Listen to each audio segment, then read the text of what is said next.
Fulham were tested at Craven Cottage, and for a brief moment they were trailing. Middlesbrough arrived organised, energetic, and willing to disrupt the rhythm of the game.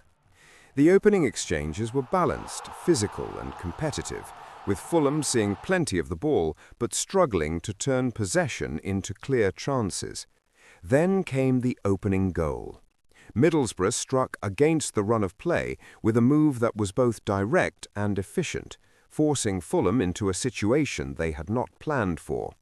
At that point, the challenge was no longer about dominance, but about response. What followed after that setback revealed far more about Fulham than the first half itself. Rather than rushing the play or forcing passes, Fulham remained composed.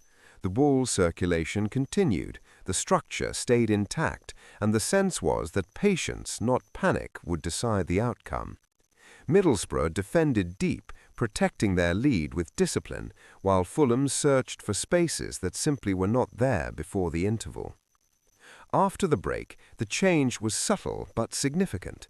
Fulham increased the tempo, moved the ball more quickly through midfield, and pressed higher without abandoning control. The spaces that were closed in the first half began to appear, and Middlesbrough were gradually pushed deeper into their own half.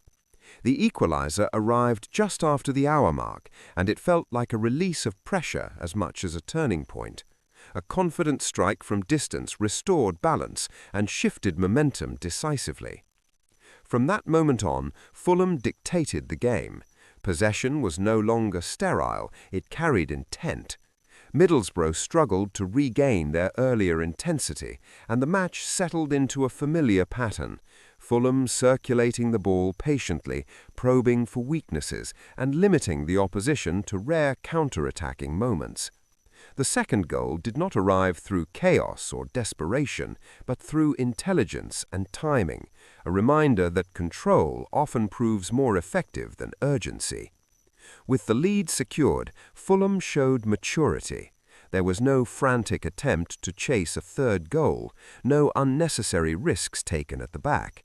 Instead, the tempo was managed, the ball was protected, and Middlesbrough were kept at arm's length.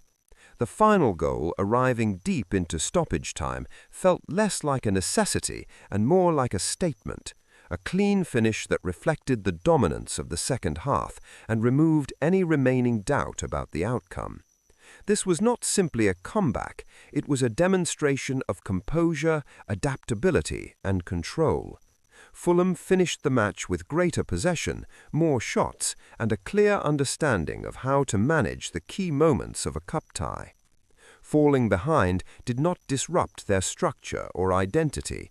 Instead, it sharpened it.